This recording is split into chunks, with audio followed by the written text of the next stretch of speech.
श्रीगुरुभ्यो नमः। वन्दे वन्द्यं सदानन्दं वासुदेवं निरञ्जनम् ಇಂದಿರಾಪತಿಮಾಧ್ಯಾದಿವರದೇಶವರಪ್ರದಂ. ದ್ವಾದಶ ಸ್ತೋತ್ರ ದಶಮಸ್ತೋತ್ರದಲ್ಲಿ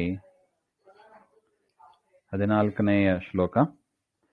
ಜಗದಾಗೂಹಕ ಪಲ್ಲವ ಸಮಕುಕ್ಷೇ ಶರಣಾದೇ ಕರುಣಾಪೂರ್ಣವರಪ್ರದ ಚರಿತಂ ಜ್ಞಾಪಯಮೇತೆ. ಜಗದಾಗೂಹಕ ಪಲ್ಲವ ಸಮಕುಕ್ಷೆ ಹಾಗೆಂದ್ರೆ ಜಗತ್ತಿನ ಆಗೂಹಕ. ಆಗೂಹಕ ಅಂದ್ರೆ ಪ್ರಳಯ ಕಾಲದಲ್ಲಿ ಅಂತ ಅರ್ಥ.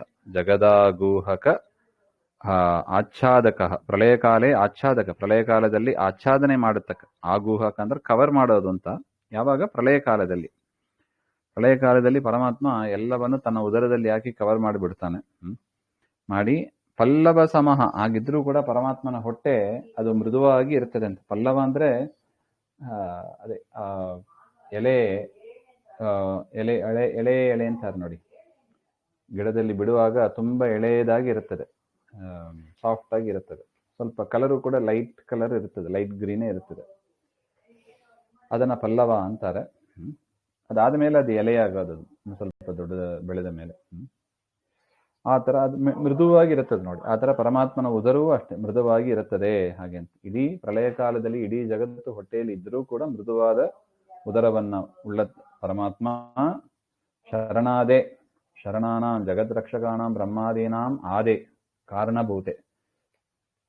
ಜಗತ್ತನ್ನ ರಕ್ಷಣೆ ಮಾಡುವ ಬ್ರಹ್ಮಾದಿಗಳಿಗೆ ಕಾರಣನಾದವನೇ ಅಂತ ಅರ್ಥ. ಶರಣಾದೆ,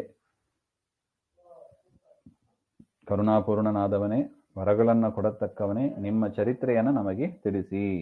ಹರಿಕಥಾಮೃತ ನಾವು ಕೇಳಬೇಕು ಅಂತ ಪ್ರಾರ್ಥನೆ. ಜಗದಂಬಾಮಲ ಸುಂದರ ಗೃಹವಕ್ಷೋ ವರಯೋಗಿನ್ ಕರುಣಾಪೂರ್ಣವರ ಪ್ರದ ಚರಿತಂ ಜ್ಞಾಪಯಮೇತೆ. 15ನೇ ಶ್ಲೋಕ. ಜಗದಂಬ ಹಾಗಂದ್ರೆ ಜಗತ್ತಿಗೆ ತಾಯಿಯ ಸ್ಥಾನದಲ್ಲಿ ಇರತಕ್ಕವಳು ಪ್ರಕೃತಿ, ಅಂದ್ರೆ ಲಕ್ಷ್ಮೀದೇವಿ. ಅಂತ ಲಕ್ಷ್ಮೀದೇವಿಯ ಅಮಲ ಬಾಹ್ಯಾಭ್ಯಾಂತರ ದೋಷರಹಿತಂ ಸುಂದರಂ ಗೃಹಂ ಆವಾಸ ಮಂದಿರಭೂತಂ. ಆ ಲಕ್ಷ್ಮೀದೇವಿ ಎಲ್ಲ ಕಡೆ ವ್ಯಾಪ್ತಲಾಗಿದ್ದಾಳೆ, ಆದರೆ ಅವಳ ಹೃದಯದಲ್ಲಿ ಪರಮಾತ್ಮ ಸದಾ ನೆಲೆಸಿದ್ದಾನೆ. ಅವಳ ಹೃದಯವೇ ಪರಮಾತ್ಮನ ಮಂದಿರ. ಅಂತ ಲಕ್ಷ್ಮೀದೇವಿ ಪರಮಾತ್ಮನ ವಕ್ಷಸ್ಥಲದಲ್ಲಿ ವಾಸವಾಗಿದ್ದಾಳೆ. ಯಾವ ಪರಮಾತ್ಮನ ವಕ್ಷಸ್ಥಲ ಲಕ್ಷ್ಮೀದೇವಿಗೆ ವಾಸಸ್ಥಾನವಾಗಿದೆಯೋ ಅಂತ ಅರ್ಥ. ಶ್ರೀವತ್ಸ ಅಂತ ಕರಿತೀವಿ ನೋಡಿ, ಶ್ರೀವತ್ಸ ಚಿಹ್ನೆ ಧರಿಸಿದ್ದಾನೆ ಅಂತ. ಅದರಿಂದ ಪರಮಾತ್ಮನಿಗೆ ಶ್ರೀಧರ ಅಂತಾನೆ ಹೆಸರು. ಅಂತ ಉತ್ತಮವಾದ ವಕ್ಷಸ್ಥಲ ಉಳ್ಳವನಾದ ಪರಮಾತ್ಮನೇ, ಕರುಣಾಪೂರ್ಣನಾದವನೇ, ವರಗಳನ್ನು ಕೊಡತಕ್ಕವನೇ, ನಿಮ್ಮ ಚರಿತ್ರೆಯನ್ನು ನಮಗೆ ತಿಳಿಸು. ಹಾಗೆ ಅಂದ್ರೆ ಒಂದೊಂದು ಅವಯವವನ್ನು ಕೂಡ ಪ್ರಾರ್ಥನೆ ಮಾಡ್ತಾ ಇದ್ದಾರೆ. ಮೊದಲು ಹೃದಯ, ಅದು ಹೊಟ್ಟೆ, ತದನಂತರ ವಕ್ಷಸ್ಥಲ, ಹಾಗೆ ಅಂತ.